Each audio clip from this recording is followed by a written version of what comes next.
thanks for the opportunity, and happy that after a long time, we are able to meet once again. And rightly said by Atul, I just forgot your name, sorry, and Sunil, it's a great opportunity for all of us to be, meeting face to face.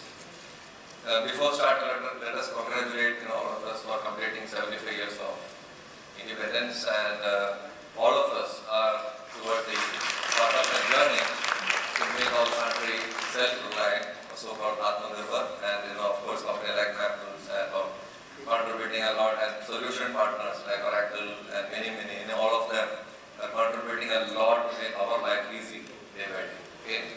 And at the same time, we know that we have gone through a great, turbulent, disruptive situation around in last 2.5 to 3 years, making from a situation of pandemic, we put all our efforts to make it endemic, and still it is all around. We never know if you effort is tested, we come to know that we may be positive with some scorecard which may still allow us to be here. But I think a lot of efforts right from the vaccine makers to the channel partners to make the vaccinations available globally to every corner, especially in India where logistics is a very difficult subject. But now with the government putting a lot of efforts to make our infrastructure more robust, and the logistics partners making it more viable and competitive, and the solution partners providing us the right set of solutions and options and opportunities, it is becoming easy. I will say it's not very easy, but it is making easier day by day. With the war in Ukraine, we felt that the Ukraine will fall into the hands of Russia. Maybe in few days or not, maybe we'll just give it up, but the war is going on since last 6 months. A small country fighting with a large, powerful country like Russia. It's all about the partnership. It's proving, of course, war is not a right scenario for us to discuss and set a case study for us first, because it's not a right environment. Okay, but what it is proving that the right set of partners also matters. Okay, because the logistics, the supply chain, the mobilization of maybe it's not medicines or it's not stuff to make you happy or other weapons, but it's happening. And on 2nd of August, we all felt that with Madam Pelosi, the US lawmaker, visiting Taiwan, we felt that again there is going to be one more disruption. Okay, because if one trigger to attack Taiwan and the US deciding to enter into that conflict can change the entire dynamics of the supply chain, because most of us are dependent greatly on many global companies, including the ones which are based out of China. Okay, so from that environment, we were in a situation that it is not very easy to predict what is going to be tomorrow, what is going to be in next 5 hours. Okay, so that is the situation where we are. Okay, so I will not make much time. So what we are trying to do here is, Sunil also spoke about talent, which is also very critical. So this session we are trying to make it in a way that we can have the future talents, the future supply chain, and we all are learning, of course. So make it more, we can exchange good set of informations and facts and examples, so that it will enable us to know better, and it will help us to make our decision making a little more easier. Okay, so that is one. And more about, we talk about sustainability, we will also try to touch upon sustainability, technology and all those things. So thank you to Kamikaze, Harish and the entire team, and thanks to all of you who are present here, and thanks to my speakers. We are in full quorum, which is a good part, so that, I think we are 10 of us here, and thanks a lot for your participation and cooperation. Okay, so we have Abhishek. So we'll start with Abhishek on just to understand what all are the various disruption or global uncertainty which they faced as a person or as an industry, as a company during this period, and with some examples. So and how dynamic it was. So may I request Abhishek, you share your views about it, and maybe with some example for the layman to take it up. Sure. Thanks, Vinod. It was great to be able to come over here and join. To start with what Vinod said, and I think some of us earlier presented as well, COVID was one of the biggest game changers that we have seen in our lifetimes. and not only COVID, but we are seeing a second version of COVID and a third version of COVID. And then we got the recovery happening along with COVID. So if you look, we have gone through 2 cycles of changes happening on a very fast speed as of now. The velocity was huge, no options to be having the shock absorbers, and being hit consistently with the same kind of pain on a consistent basis.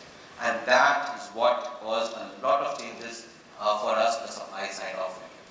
I will talk about 4 large trends that we have seen.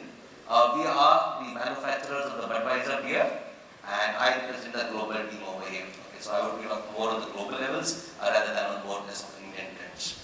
The first thing that I'm going to definitely talk to you about are our customers, the Walmarts, the Totals, the Targets of the world, who are our largest customers and procure the most from our side of it. And this is where we have seen 2 very contrasting trends.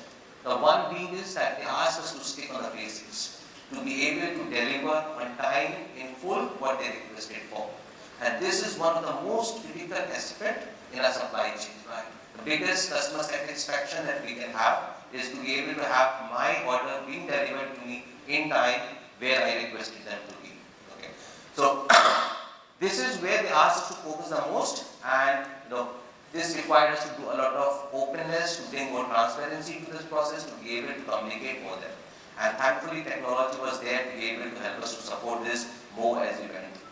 The second contrasting trend that I was talking about is be able to have more digital channels available for them and for their teams to order. Right? So they said the EDI integrations are not sufficient enough. Your salesperson coming with an app, with a tablet is not sufficient enough anymore. We want to be able to provide our employees a way to be able to order your stuff faster in a better way. So we had to build our own marketplace in a very faster velocity. It's still buggy, but we were still able to give a marketplace and which they were able to use to order. So the digital trends became stronger and we had to support that part of it. So this was what we call as on-trade, and we were able to support them a lot in these areas. The labor shortage that we have been talking about was also very, very hard hitting in these senses. And we have to become ourselves, open our delivery models and say, fine, wherever you can't deliver, we will support you if we can in being able to deliver to your warehouses, to your end small delivery centers or wherever else you requested for. So that was the small slide that happened on a very consistent basis. So this was on trade. For off trade, it was not a big impact for us, but still there were some impacts, but not that much on our side of it. The second trend which became very prominent was direct to consumer. Right? More and more of our consumers were not able to get access to alcohol or not able to access beer, and then we had to go and then start delivering to them. And the governments across geographies became liberal. They opened up places where they could order, and we could do home delivery. So this was direct to consumer. This was the biggest game changer that I have seen in the last few years, that as an enterprise we had to go and start delivering beer to the places where the consumers are there. Okay. So it meant either in the public parks or in being able to deliver at home or moving the pubs from a restaurant to their houses. So this was the biggest changer. And that opened a big plethora of problems. They had to handle an knapsack problem, like being able to get a basket which is more profitable and easy to deliver. It opened a full set of multi-vehicle type of deliveries, right? Our warehouses were set up for truck, 20 feet, 40 feet truck. Now it's supposed to be capable to deliver through a truck, through a van, through a motorcycle, and in some cases even through drones and other stuff as well. So that became a multi-vehicle type of warehouses from now. That also increased the complexity of planning now, right? You have to plan every day in advance what orders are coming in. So that was the second and the biggest game changer that we have seen in our places. So this was our direct-to-consumer kind of setup required to be changed that part of it. The third change that we saw most is about our labor shortages across geographies. Okay, be it US, be it Brazil, be it Mexico, or the Latin American countries that we saw, it changed quite a bit from our perspective. So these were the three largest changes that we have seen. There were smaller places that we have seen a lot of things happening across. So as our demand forecasting changed drastically, we have seen n number of critical events. Critical events and drastic events are part of our algorithms from a very long time, but these had a much higher focus in last few years. And this requires a further remodeling of whole demand planning further. Okay. Yes, there was options to change, but this required much different level of thinkings. We had to go much wider on our elbows, much wider on our analytics teams, and to think beyond what we did. So for example, in certain countries, we had to go to a militarized level of recording changes. China, for example, we had to do our elbows change in like 10 days time, which is hugely different because testing time was also not there. So all of these changes happened, and thankfully we were able to cope as we went through. Last one that I want to talk to you about consumer. This is the segment which is closest to our heart. Being a very customer-centric focused company, this changed quite a lot. Our consumers changed 1,000 times, more conscious, more healthy, right? And hence we had to change that requirement. For us, it was difficult first of all to tell how the trend is changing during the COVID or after the COVID. And thankfully our analytics teams were able to ramp themselves up, started analyzing the data, and they came up with one very clear trend that each consumer basket is changing. It's becoming more healthy as we go forward. Traditionally, it was more traditional beers like Budweiser, Magnum, and things like those, but now it's an equal healthy mix of traditional beers, which is Magnum, Budweiser, Magnum, new beers which are low calories and low alcohol content, as well as seltzers and other stuff, which is also on hard alcohol but on the cocktail side of it. And the same client, the same consumer who is happy to go to a warehouse or to a wholesaler or to a restaurant now wants a consolidated delivery once in a day happening to them in their house. And this meant we had to open our delivery models or partner with our other people in the same store to be able to get a consolidated delivery back. And this again brought the knapsack problems and other problems back to us again. So yes, we were able to go, but that was not easy in last 2 years to manage the supply level changes and all these small nitty-gritties here and there. That's all from my side. Thank you, Abhishek. Basically what we are trying to say is that we have to be very, very responsive to the market, which is first. That is only possible with the right set of dynamics and data available with us, which is live. We need to be reliable in our approach. That means we cannot just promise something, but what we are going to promise has to be more reliable. And at the end of the day, it has to have some result orientation. Okay? Yeah. So that is the conclusion. At the same time, we were having a lot of situations along with COVID, like polar vortex, which was landed up. Many companies like Dow, Exxon, and all of them, declaring force majeure. We were having a small situation where Suez Canal got blocked with an evergreen ship getting choked, leading to supply chain disruptions. We were having China, closing their ports and shipping lines become very smart to allocate their vessels to segments and ports where they have more callouts, leading to demand supply situations. And so hence we have a topic, which is maybe known to many of you, but not also there are chances that it is not known to some of you. Is like the situation so called an environment called VUCA and banning. Okay, so for that I will request Prasad, to take up and give us some good insight so that the audience and the respected audience are aware, of how the transition is happening, or are we really into a VUCA environment, or it's a combination, or we are into a banning environment.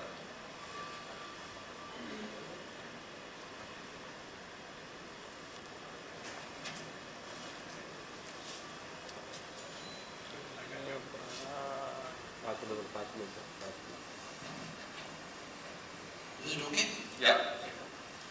Before jumping to this transition of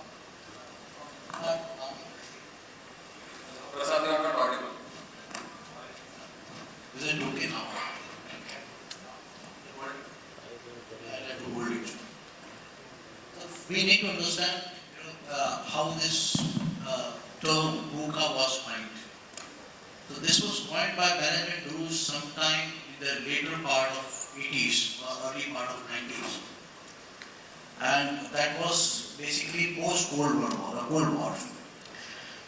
And it was because, after the Cold War, suddenly world was globalizing, the boundaries were falling, the economic activities were happening between the countries which were not involved in the economic activity with US or communist area.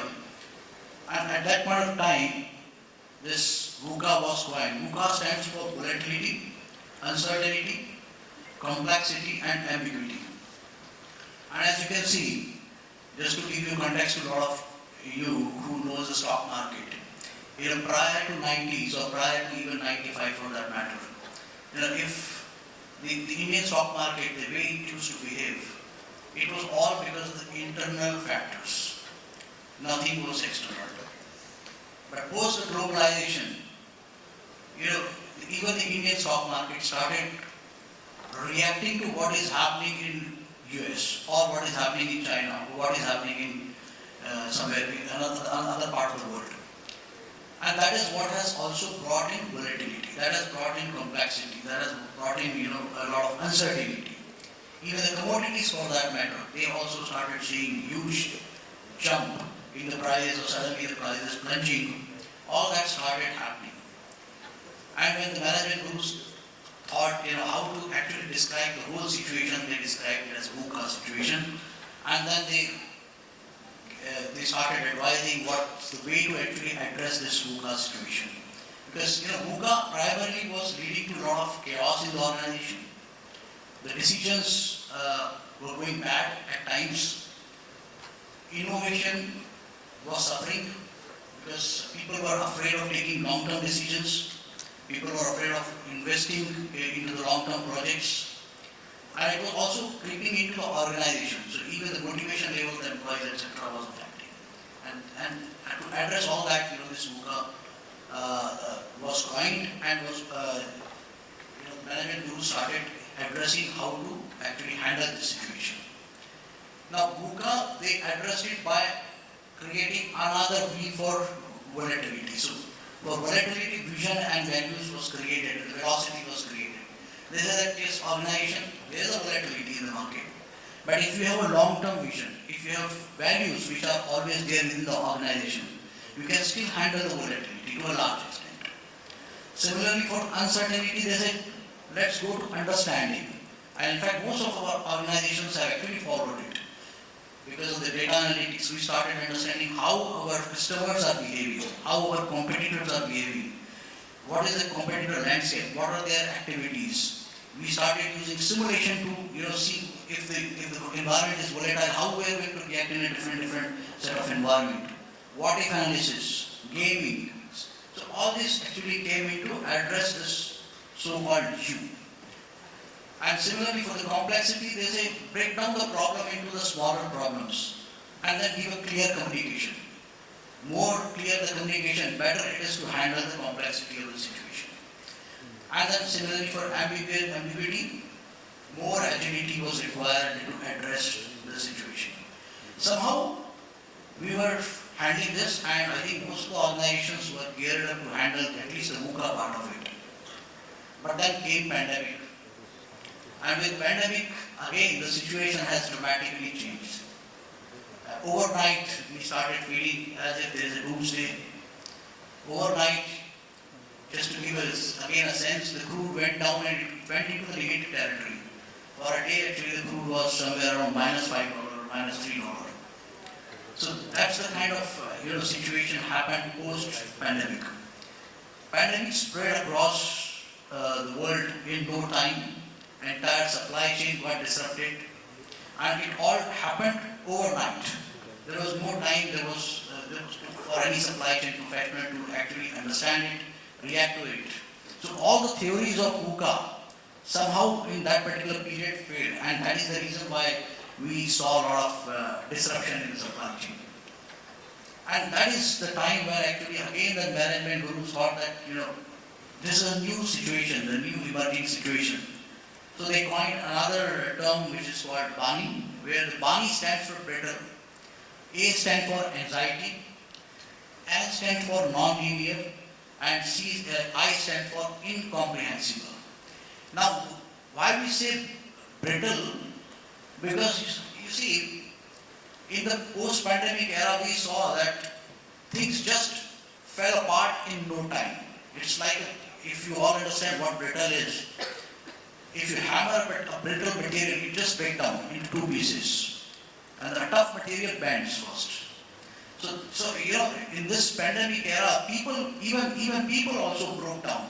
The organizations broke down in no time.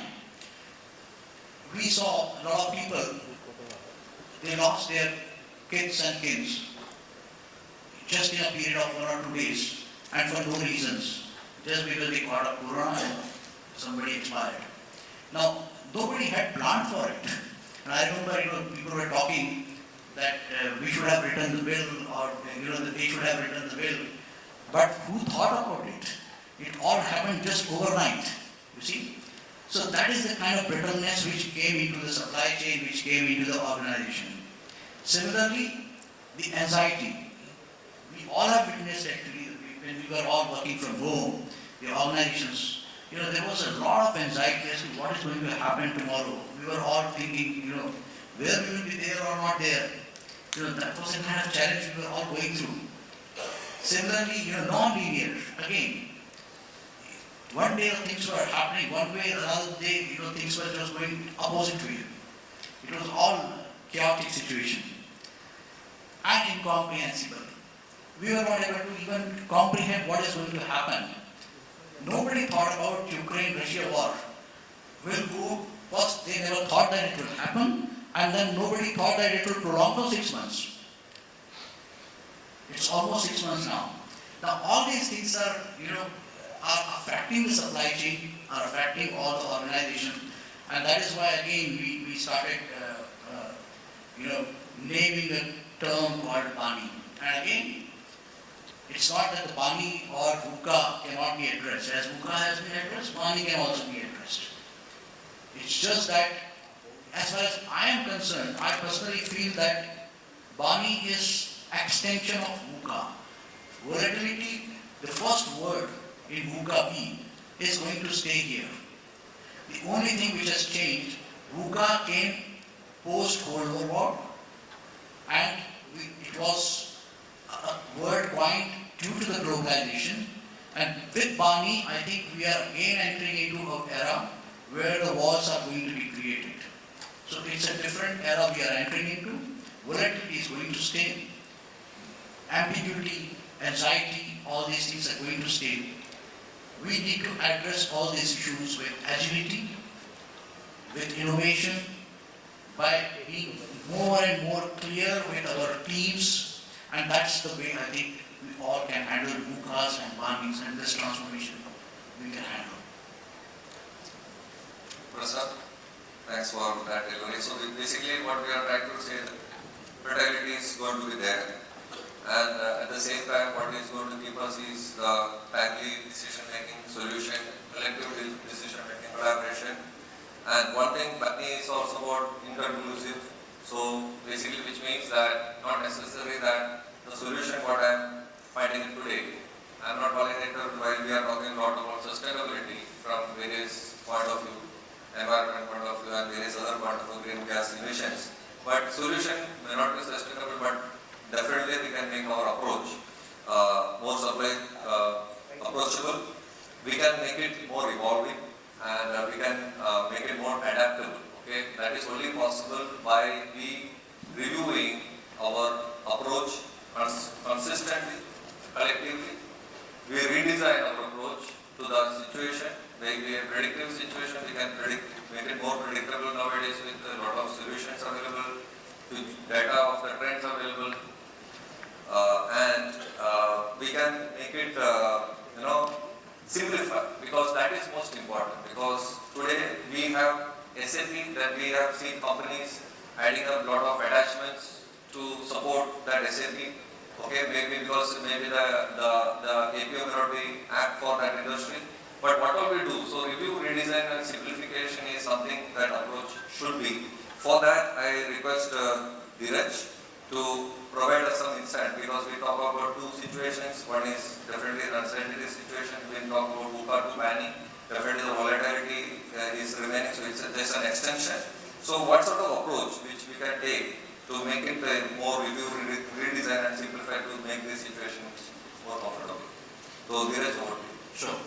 Good morning, everyone. I'll take every one of you a step back. We have heard enough of COVID, right?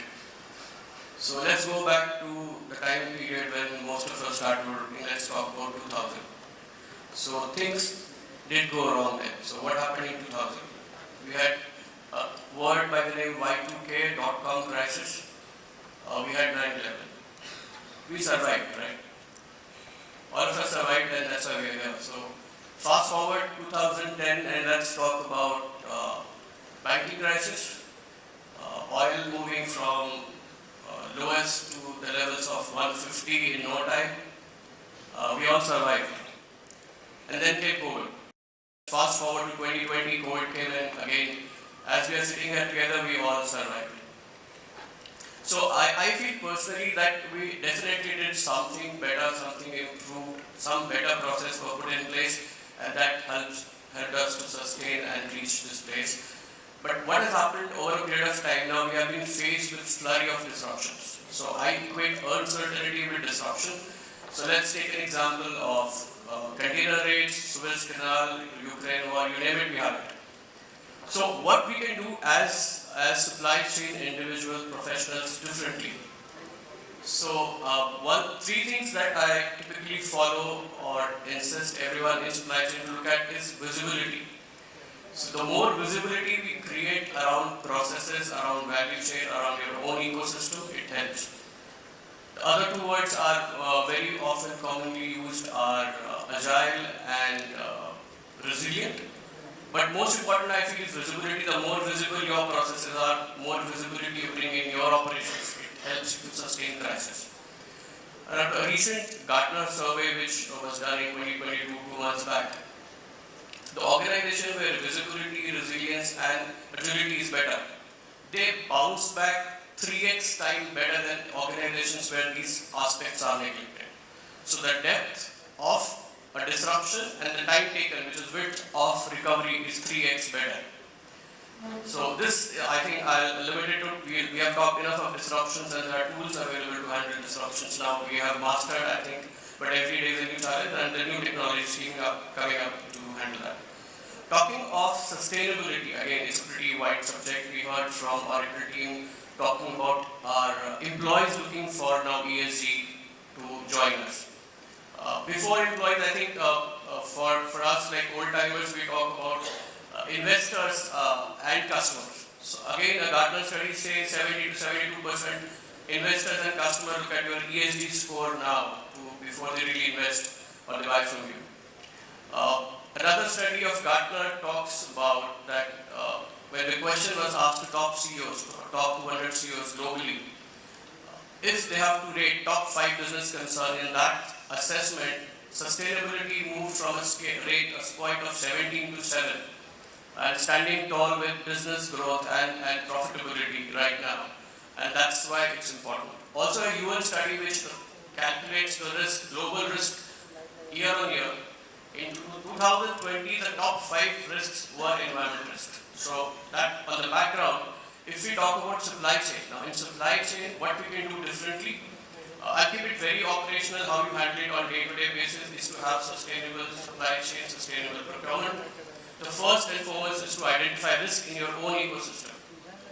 De-risk and de-risk. That's the only thing you de-risk of single source, de-risk of geographical dependence, develop long-term partnership with your suppliers. Moving on to the next part which I talked about, long-term partnership, SRM, you call it supplier relationship management, supply chain relationship management, stakeholder relationship management. That's the key. That's the key for growth. And last but not least, which is more important, I would put it, is digitalization, which I'm sure we will see in these 2 days, and I look forward to connect with various speakers here. So with this, I would limit at all these 3 of, just as mentioned about the first one, which is uncertainty, visibility, resilience and agility. As far as environmental sustainability is concerned, is your de-risking, supplier relationship management and digitalization. The entire 6 pillars work together on capability building module. So if you have to move, because each one of us are at a different point of time in the journey of sustainability, it's better to engage with our stakeholders around us, work on capability building across so that we all move forward in one direction, which is sustainability and our ability to handle next uncertainty, maybe COVID 2.0 or 4.0, as we'll see as the time goes by. That's it from my side. Thank you. Thank you, Dhiraj. That's put it well. Okay, so at the same time when we are talking about so many, you want me to be seated? It's a punishment, right? No problem. So, so when we are talking about, review, redesign, simplify, I mean, everything comes with a cost. And, the time you talk about something, the first person to stand up and ask you is the CFO.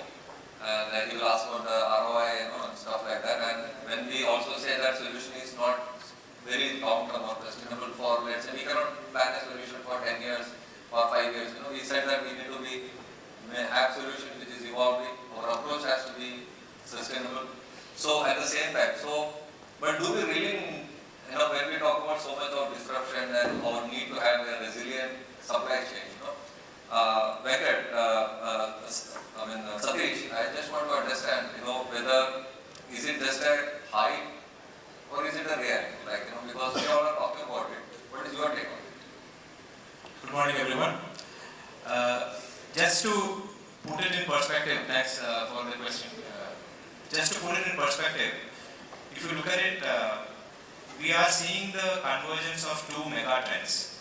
And one is on the one side we spoke about VUCA, Bani, the fact that our environment around us is not predictable anymore. Things are changing faster than ever before.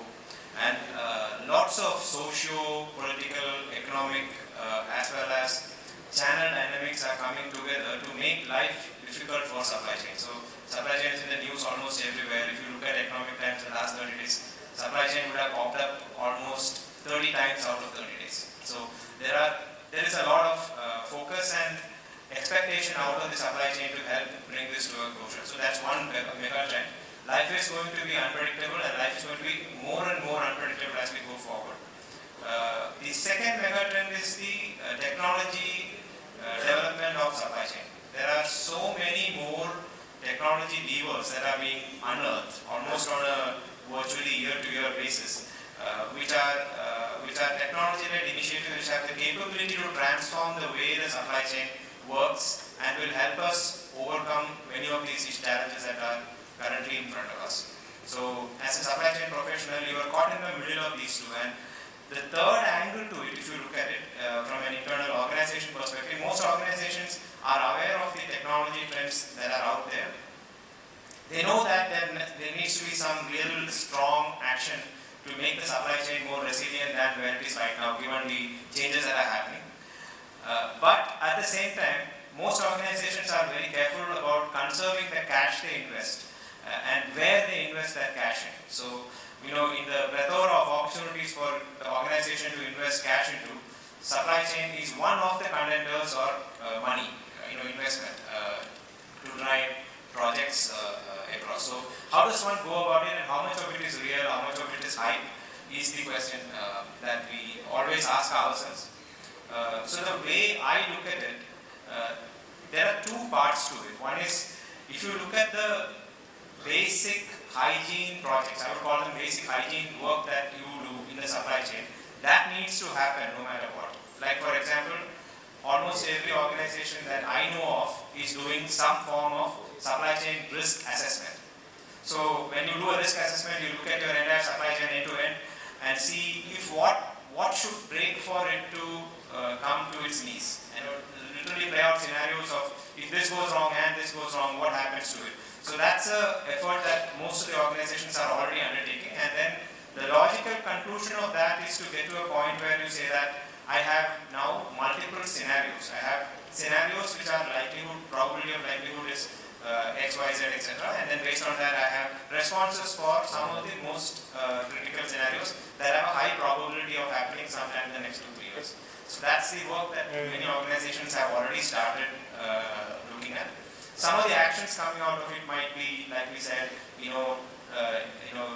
broad basing your vendor base or looking at your distribution chain and looking at alternate distribution mechanisms. Can I service a customer from a different warehouse in case there is a shortage of transportation services or warehouse services? What else can I do to make sure that my inventory is deployed at the right places so that in case there is a disruption, I am well placed to make sure that the customer doesn't suffer. So all of those things are part of the risk assessment. The second part of it, which some companies have started doing and some of them are doing very well, is the segmentation of the supply chain. Before COVID, over a period of time, most of the companies had a one-size-fits-all supply chain for the organization. So if I'm selling 15 product categories and out of which every product category has a slightly different customer requirement, typically organizations try to optimize by bringing it all together into one-size-fits-all supply chain and trying to deliver it to the customer as a means of cost optimization. But now the realization is there that we need a segmented supply chain. We need to look at the characteristics that are important for the consumer or the customer, and then accordingly divide your supply chain into 2 or 3 different types of supply chain, which will provide the right service level and the right cost level for that particular product category. So that's one more important element that is starting to fall into place in some organizations, especially as a retailer.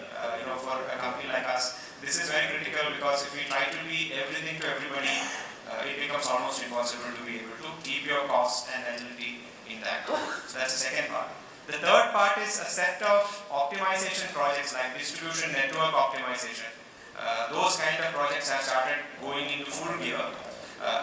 If you remember, immediately after the GST changes, most of the organization did one level of reorganization. Now, based on the learnings from the COVID and in the COVID situation, all the different changes that had to be made, there is a second round of distribution network optimization that's happening. Do we need so many warehouses? Do we need more or less? Where do we place those warehouses? How big should they be? What level of automation should I put into those warehouses? Is my transportation model correct for my business, even in the worst of scenarios? Do I need dedicated trucks? Do I need more transportation service partners? The other big trend that's also coming within this is, shall I outsource parts of my supply chain to service providers who have benefits of scale and therefore are able to do things far more faster and move agile in an agile manner and shift resources from one place to the other faster than I as a company can. So that's another thing that many companies have started moving towards. So all of these projects are what I would call basic hygiene projects that should be done every year, but in this year more relevant than ever before, because we do expect things to keep unpredictable things to keep happening from time to time. So that's one side of it. The second part of it is just technology enablement. Now, there has been so much of technology jargon within supply chain, and I think there is some level of clarity, but not full clarity on which of those are real and which of those are things that you can do right away. So the approach that most of the supply chain leaders are taking currently, including my own organization, is that we want to look at what is the customer benefit that is being accrued through the technology and not start with the technology itself. It is cool to say that you have a blockchain in your company, but is that going to really add value to the customer? Is there a customer who is going to pay me more or allow me to get a better margin because of a technology? So that's the question we are asking there. Clearly, if you look at it in our experience in the last, let's say about a year or so, we have seen artificial intelligence, ML, definitely starting to have very successful use cases. Pilots are starting to fall into place. We ourselves have run 2-3 successful pilots. For example, in fleet optimization, route optimization of transporting trucks. There is also quite a few successful pilots running in the forecasting and the integrated business planning space. So that's another area where AI/ML is already showing very good promise and delivering results as we speak. So that kind of technology pilots and running multiple of those and then scaling up the successful pilots so that we're able to make the best out of it. I think that's one approach we are taking. The other part is looking at some of the technologies which are a little bit further out into the future and see whether there are any things that can be done to position yourself to to be able to capitalize on the technology in future. So that's less important, but that's also important to have. But most importantly, what I would recommend is that we need to have a technology roadmap and a strategy, a digitization strategy for the supply chain, which kind of logically lays out saying that here these are the benefits that I want to accrue year on year, and these are the technologies that I expect to mature and reach a level of stability, so that on a year-on-year basis, these are the kind of things that needs to happen. So that digitization roadmap becomes a very critical deliverable for most organizations this year. So you have a plan. Of course, the plan is going to change. It's like everything in technology right now is changing at such a dramatic pace that the plans are going to change. But at least you will be in the right place, to capture an opportunity should that arise in future. So these are the kind of things that we're looking at. The last but most important thing that most of us in supply chain use when we talk to the CFOs, is that ROI is not a great measure for looking at a project and its importance. If you rank projects on ROI basis, creating redundancy in supply chain will not become a project at all, because it's never ROI positive. But as we saw during COVID, some level of redundancy, some level of alternate mechanisms being in place is very critical to the sustainability of the company, business sustainability of the company going forward. So there are alternate measures that we are looking at. One of the measures that we have been discussing and debating and kind of trying to align on is the economic value added measure, which says that you are not just looking at specifically from that project how much cost I save, but what is the economic value add to the business as a whole, and therefore using that to justify projects which otherwise don't immediately make an ROI sense. And the CFOs are more open to talk about it, having gone through the COVID period. They're more open to talk about it. I'm assuming that we'll see some more convergence happening in this space in the next few months, and then we should be able to get some of those projects. Already, many companies have. One of my supply chain colleagues recently told me that, before COVID, we had one process, but now after COVID, for every process, I have got 2 or 3 alternative scenarios that I need to plan for. So that's going to be the reality of life, and I think, that is the lens through which business leaders are looking at it. So supply chain should be in a good position to bring in projects that add value to the customer, demonstrate that value, and then ask for the investments to be made. Thanks. Okay, thanks Satish for that. So while we talk about technology and different perspective, aspects, impacts, one thing is what comes out is like in such a dynamic, volatile environment, the so-called chalta attitude will not work. Chalta means I've sent a mail, somebody will respond to it. Till then, my job is on hold, and I will say that you are not responded, so I was waiting. That will not work. And every meeting has to be supported by an action tracker, because you discuss a lot. Many times we cannot put an action tracker in place, then meeting is over, everything is over. Okay, so that is not a thing anymore. Everything has to with a timeline and a delegation, which is important. And most important is walking across, so which also encourages all the supply chain or the organization to have a very good culture. It will make things easy for someone to walk across the desk rather than being depending virtually. Okay, and for the solution. Now, why I am coming to this is that it is because the next topic is all about while we are always talking about continuous improvement in the manufacturing or supply chain or the operations domain, continuous solution is also something which is a thing, which is what you said, Satish. So hence, but it also needs collective decision making. And it's not like I am sitting at one corner of the chamber or taking a decision. Okay, and these collaborative decisions and collective decisions has its impact on bringing some increased oversight, where we talk about Sunil talking about 84% development on AI, and some strategic execution and risk management. For that, I request Nikunj Desai to bring some insight to this. Thank you. Friends, first of all, when COVID came, this is the first time the world saw a supply shock. Probably before this, I think everyone could have seen a demand shock and how the demand goes down. But this is the first time people saw a supply shock, and hence I think so the supply chain as a word, I think so everyone came to know. My mother was also not knowing what I do. Probably after the thing, probably she used to think that I would travel to some supplier, get the material, give it to the factory. But now she knows that what I do. So supply chain has really become a household word. But apart from this, we say COVID, but at the background, there are so many events going on apart from COVID. Like, I'll just read out some of the events. Like March, let's say the lockdown started. In May, there was a India-China standoff. Then in June 20, there was a factory in Renesas in Japan, from where all the semiconductor challenges started. There was a cyclone in which 3 giant cranes collapsed in Navasheva. I'm sure everyone knows it, August 20. In September 20, there was an explosion in 2 of our large suppliers in Europe. So that disrupted us.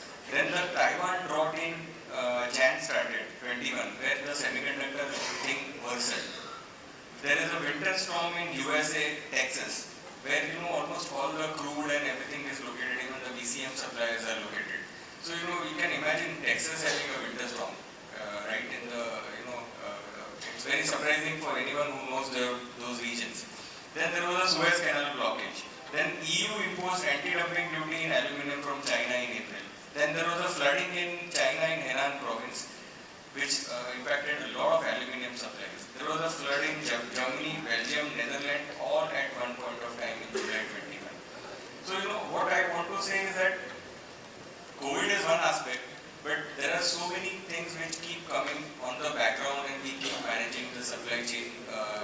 And with all this in background, probably uncertainty is going to be the time. And this is the way things would be. We can always imagine or even hope that it should not happen like that, but I don't think we can control that. So, having said this, what is in our hands or as a controllable? Controllable is that how do you plan in all these scenarios? So when COVID started, that is what we did. Like first and foremost was we started raising the inventories to a acceptable level so that whatever shock we have, we could absorb with all these challenges. Apart from that, we started giving risk score to each and every supplier of ours. That okay, this supplier is located in this region. How about in what is it in what do we say semi-lockdown or a complete lockdown, or how much shortage is the scenario, or is this region prone to floods or any other seismic activity, etc., etc. Like let's say for example Japan. And based on that, we derived some criteria and gave each and every supplier risk score.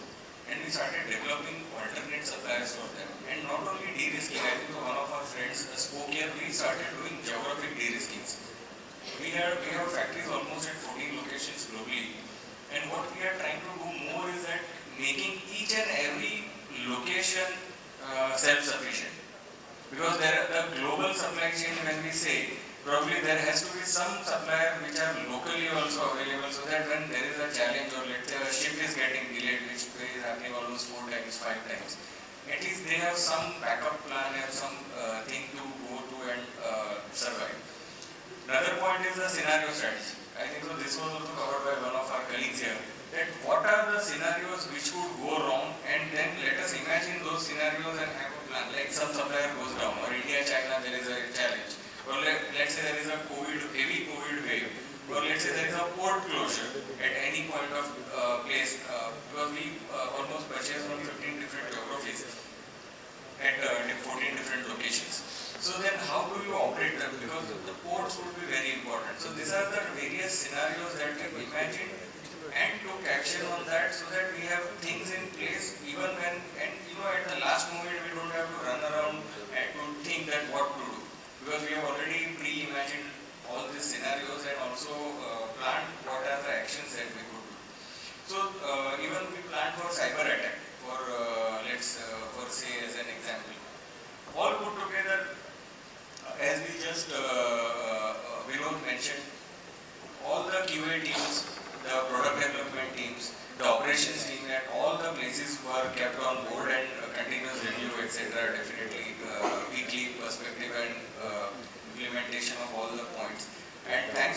these things, I think so neither we lost even 1 minute of production during all these challenges, and neither one single dispatch from last 2.5 years.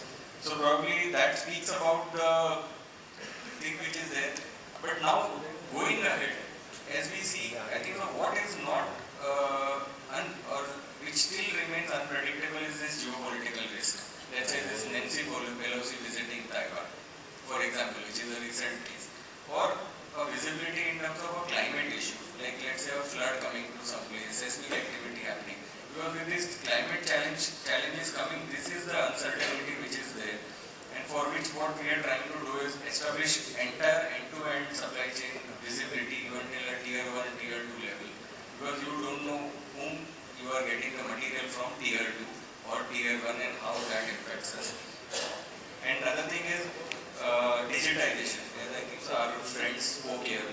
So a lot of things earlier were not there, but I think so this COVID pushed us into that direction, and we adopted it very fast, and we are gaining the benefit. So end-to-end visibility is where we are focusing today a lot in terms of their digitization aspect, apart from other things like analytics and robotic process automation and etc. Thanks. Okay. So, thanks Nikunj. So, most important thing is, while Nikunj was listing down, various challenges which what has seen in last, other than, we were always talking about COVID-19, but there were so many situations and, and challenges which we face one after the other. And decision making is most important, and how agile and result oriented it will be, okay? Because we cannot derail nor we drag, okay? Because there are two things which happens. Either somebody try to derail, either you be a facilitator. What we need is, our objective is not, okay, he's coming with an idea. Our objective should not be in a situation as we have time. Our objective is not to derail nor not to drag, okay? So that is most important thing. And more than the function, cross functions, we also have lot of stakeholders. Okay, stakeholder management is also important because everywhere it is a cost, and with a lot of add-on cost, because when you say you don't have a labor, you want to put sanitization, you want to put dedicated bus corridor for the people to stop, you have to do air fitting. I mean, everything is adding up to the cost, and customers sometimes believe that they want everything in free, and they are in a different world where it comes to cost pressure always there. So my question to Venkat is, how we can determine these into a right cost proposition so that every initiative is able to get an accelerated decision making.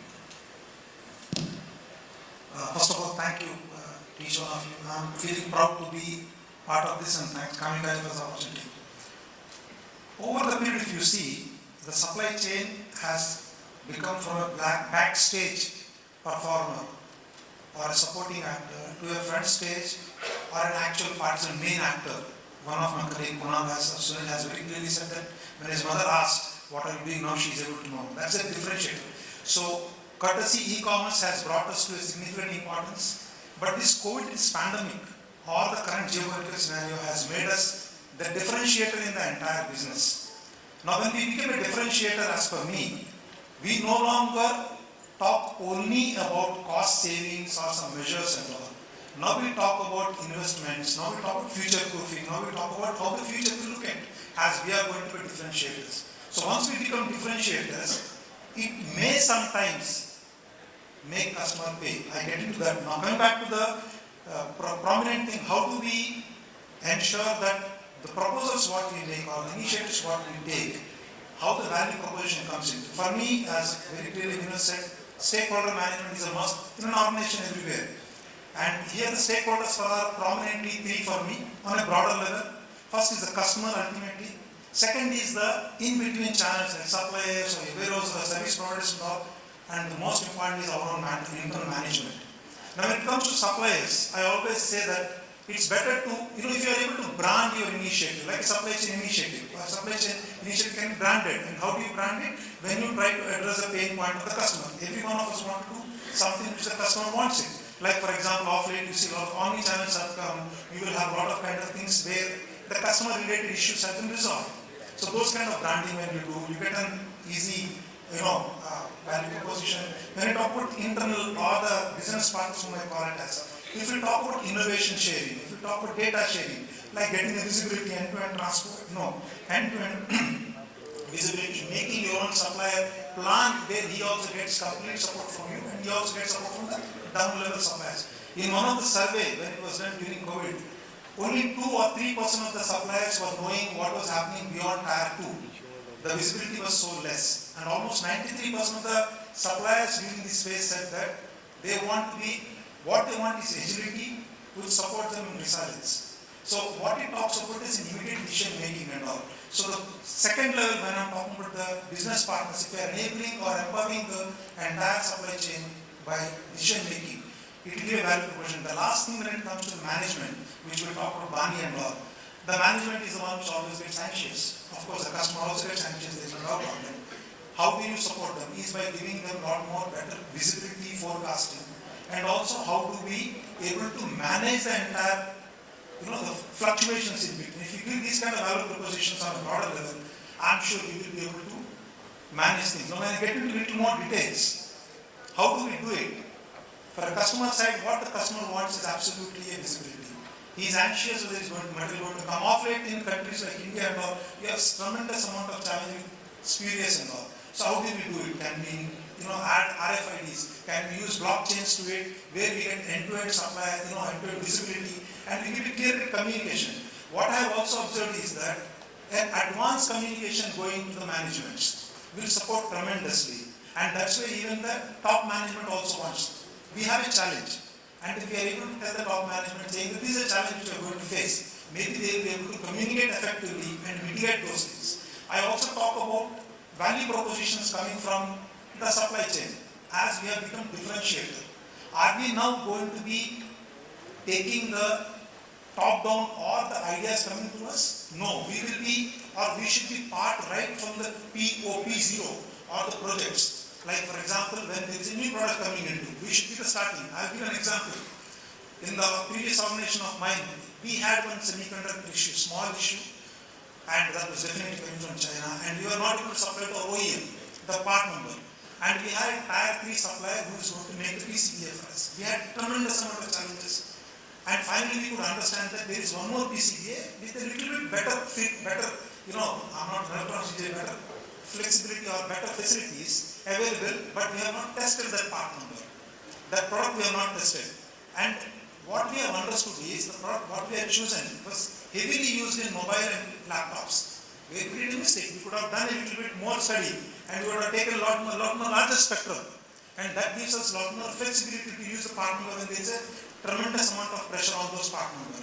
And after getting the tool, we could immediately supply. This kind of realization makes us feel. Similarly, when we are doing some kind of upgrading on the warehouse, WMS, we gave some ideas to the service product. Many of us, we use a third-party WMS systems and all. And what we don't realize is we are the main people who are giving them the ideas. So when we give them the ideas, what value proposition comes into? Can we contract them that you won't take an escalation to me? Can we tell them this idea what you're going to use, you're going to sell it to somebody else? Can we do it? So these kind of value propositions comes from our side. As we have become the differentiator, we now talk about investments in future. We talk about blockchain, we talk about digitalization of the complete system, we talk about empowering the people down the level or the supply chain to take decisions by using artificial intelligence or by using machine learnings and all, providing them proactive information where they can take decisions. And last but not the least, we will also be influencing, I personally feel, on the contractual obligations. When I give maybe it's not a direct current, if you look at the current scenario, in spite of sanctions, if I go back 10, 15 years back when there were sanctions, every country used to get panic and they have to follow in toto. Today India is one of the countries which has not followed and we are still procuring from Russia. How did we do it?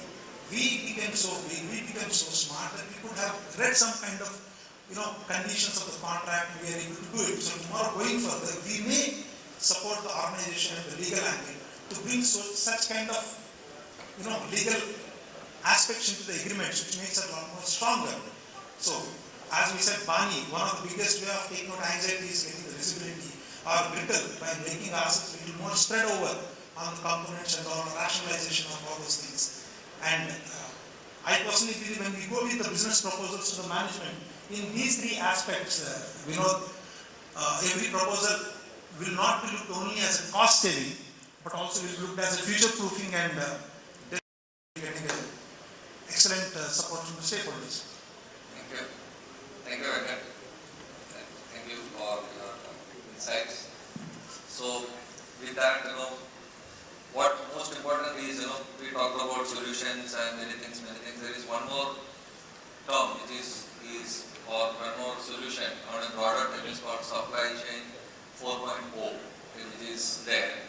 Most of us have heard about it because what we need is optimization, of various resources. What we need is synergy in various forms, because these are the two things which can help optimize our premium cost. Because what all we do at the end of the day, one is top line, another is your bottom line. That matters, because you have a good bottom line as per your budget, then you have that free chance to take your decisions a little faster. Because the time you put cost pressure as one of the yardstick, because everybody says we are doing business for profits. If I am just to spend here, why I should do the business? Let us stop here.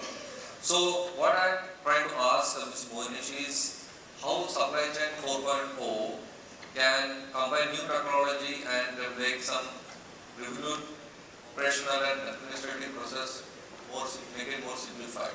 Mohneesh. Thank you, Vinod. So the fundamental question that we need to answer first is why supply chain exists. I think everybody knows the answer.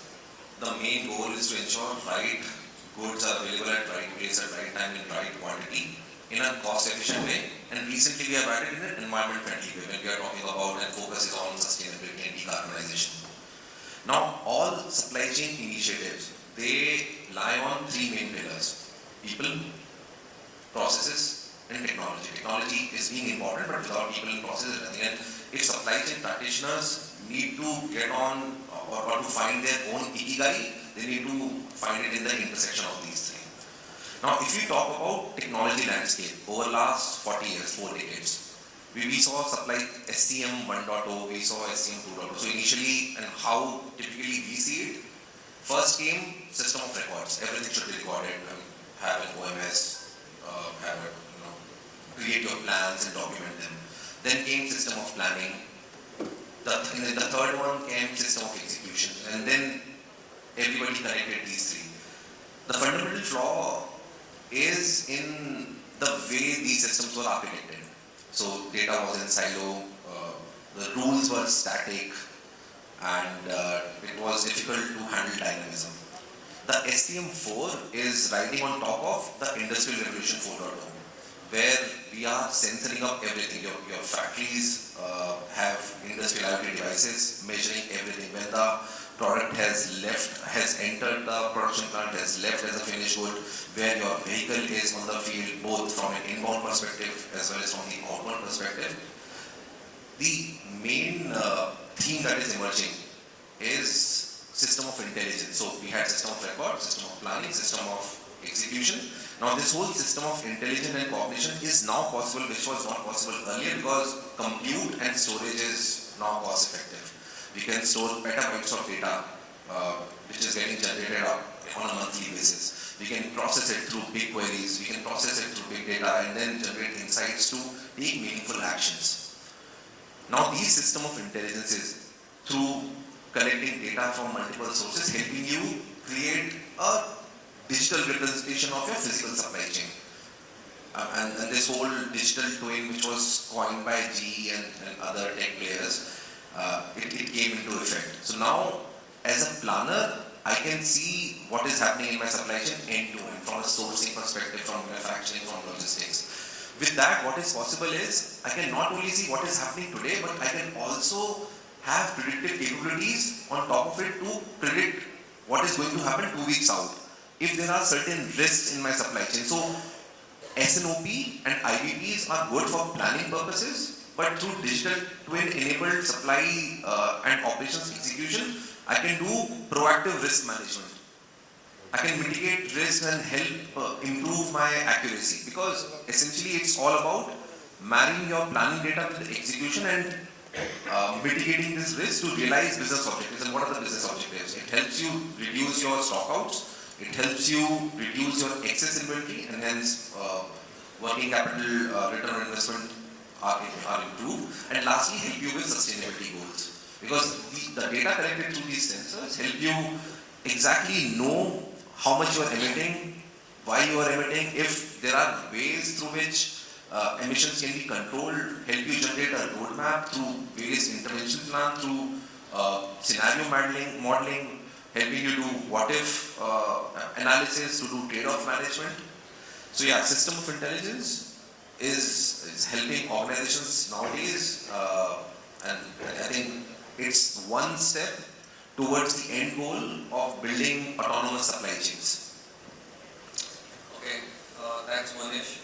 So we have already given a slip, talking about time. So I have Sunil and Atul left. Okay, so add on to what Mohneesh said is, we want, Sunil, your help to know, systems, because what Mohneesh was talking more about a proactive approach than being reactive, because in today's environment, we need to be more proactive. Not only, it is always to be more proactive, working on lead indicators and lagging indicators. So, Sunil, your help on how we can enable this through AI or machine learning or IoT, that is on you, followed by Atul, because I will not come again and take out time. So, Atul, you can also say that how technology of today and tomorrow can help supply chain relevant to the dynamic and or changing situation. So, maybe Sunil to you, and then Atul, you can take it from. Thank you. Thank you. Good morning, everyone. So, my job has been made slightly simpler by my co-panelist Mohneesh. Because the topic is SCM 4.0. So, when we talk about the cutting-edge innovative technologies, we are talking about this as a disruptor, as well as a catalyst for bringing in a lot of industry-wide changes. So, we are talking about IT or the technology not just being an enabler for supply chain, but this being the overall supply chain being totally IT centric. That's the era we are moving into. Or in fact, we are already in a digital era where a lot of data is coming in. Data is coming in from connected devices, from assets, they are coming in from social media, it is coming in from various channels, from e-commerce platforms. So everywhere we are getting in that data. So what do we do with that data? So we need those technologies, those applications which are built on the latest cutting edge technologies, which will help take decisions which are smart, which are making them intelligently be able to use that kind of data. So a lot of that data to be able to use smartly, to be able to make intelligence interference out of it. So that's the real buzzword that we are talking about as we embark on, or we are already moving towards SCM 4.0. So when we work in a particular scenario where we have certain markets to be taken care of, certain products or services to be delivered, so everything is getting transformed, the way those products or those services are being delivered. So the transformation is happening across the board. So while that transformation is happening, we still need to meet the forecast, we still need to deliver the products or the services of a particular quality at the right time. So all that is taken for granted. So what is over and above that we need to do is, we need to do it much more smartly. We need to do it much more intelligently. So that is what is really required.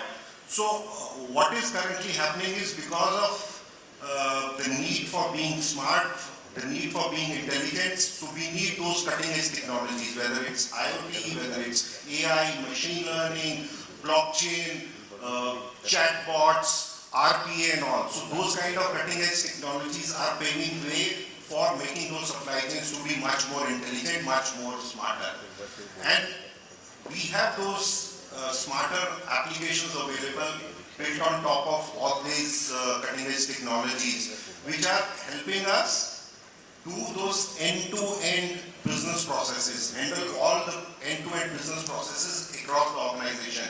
So if we start with, say, planning, so we are talking of integrated business planning. So you just, during the keynote, you heard about a case study of Aurobindo Pharma, which is already embarked on that integrated business planning, which is not just taking care of your demand supply constraints, it is also taking into account the financial part. So we are talking about end-to-end integrated business planning, where you are not just looking at doing that forecast on a say yearly or a quarterly or a monthly basis. We are talking about doing those forecasts almost on a daily basis and doing those forecasts or those plannings on a continuous basis where the constraints are changing. We are not living in a static environment. The constraints are changing, the demands are increasing, they are changing every now and then. So we need to be taking care of that to be able to plan on a continuous basis. So from planning, moving on to say manufacturing or maintenance. So we need certain systems which are able to predict on a more proactive manner that what is going to go wrong. If we're getting a sense of a particular vibration, is it a normal phenomenon? Or we are really seeing a pattern. We are seeing an anomaly which is giving a sense that that particular component in a machine or in a warehouse is going to go wrong. So we need to be ahead of the time to be able to take action, either requisition a part, requisition a service request, so that before something goes wrong, we know that we have taken the corrective action. So again, moving into logistics. So transportation, warehousing. So in transportation, we are talking about last mile, first mile deliveries to be much more efficient. We are talking about how do we really optimize our entire network. What if scenarios to be done? So all that intelligence goes into it, which looks at how my demands are being serviced. Do I have sufficient number of warehouses? Do I need to increase the capacity? Do I need to rationalize the capacity? So the new concepts are coming up.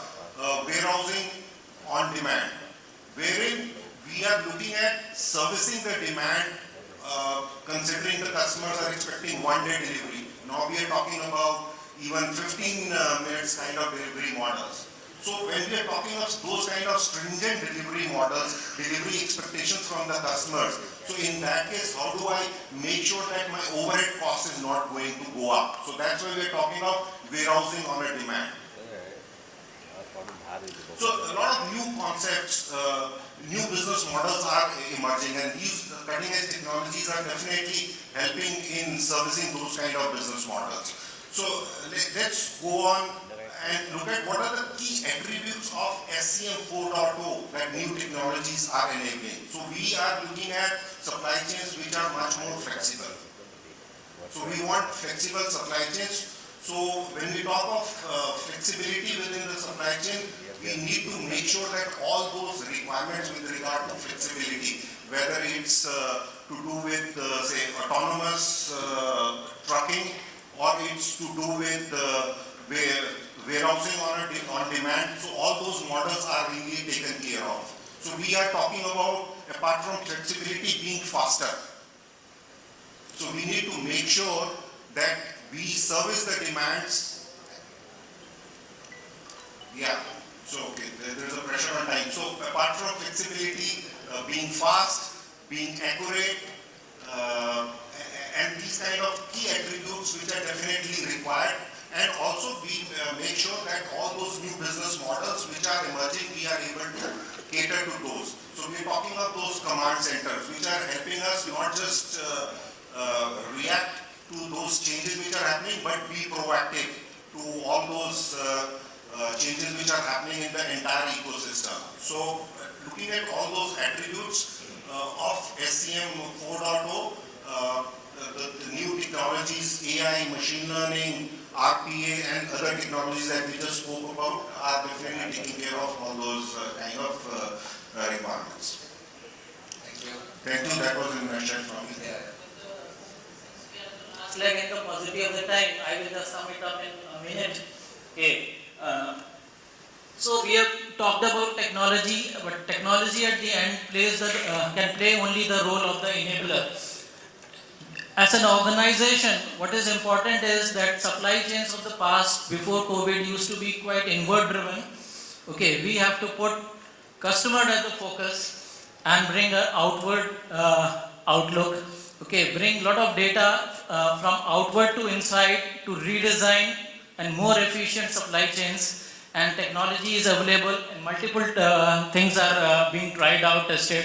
I think we should prototype it fast, okay, fail fast and come out with the scalable models, okay, to create a future ready supply chains. Okay, thank you. Yeah, thank you. Atul, you made it very agile, like as good as a smart supply chain. Thank you for that, and thanks for that consideration to, give some flexibility because they are also eagerly waiting. Thanks to all the speakers and thank you for the participants here and all respected participants and industry champions. Thanks for your patience and being with us. Yeah. So with that note, we'll end. I think there will be some Q&A we were planning, but unfortunately because of time, of course these speakers are available here, and I just please talk to them in case you have any query or any subject or any view which may be contradicting also. Still it's good because you come across because necessarily that what we said is the final truth. Okay, so we are also very keen to learn from you. So please reach out to us and please help us and let us help each other. Thank you so much. Thank you very much. I'm going to request all our panelists to please remain on stage. Can we have a loud round of applause for that stellar panel there? And I'd like to request our session moderator, Mr. Vinodkumar, to please present a token of gratitude to all the panelists as well, as I thank you as well for beautifully moderating the session. First up, sir, I'm going to request you to present the memento to Mr. Abhishek Purwar.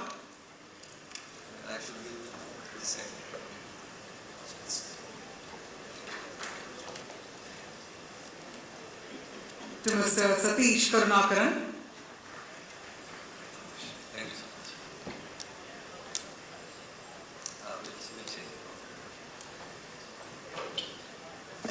To Mr. Atul Prakash.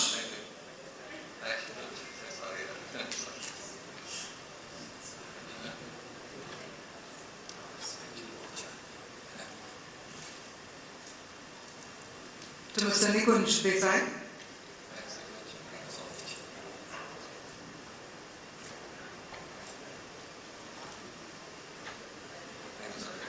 To Mr. Prasad Vasant.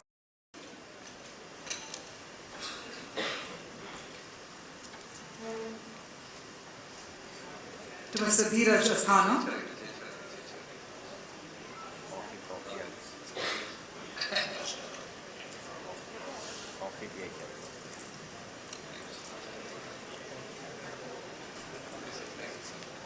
To Mr. Venkataramana Murthy.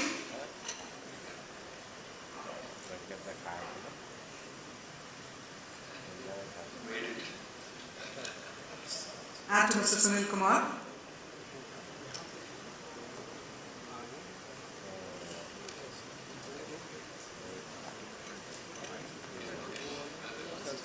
I also request you to present the memento to Mr. Mohneesh Saxena.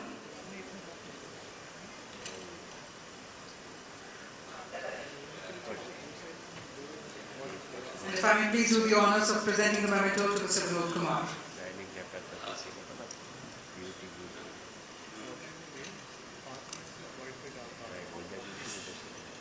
Thank you very much. Thank you so much. Thank you. Thanks all. Thank you. Yeah.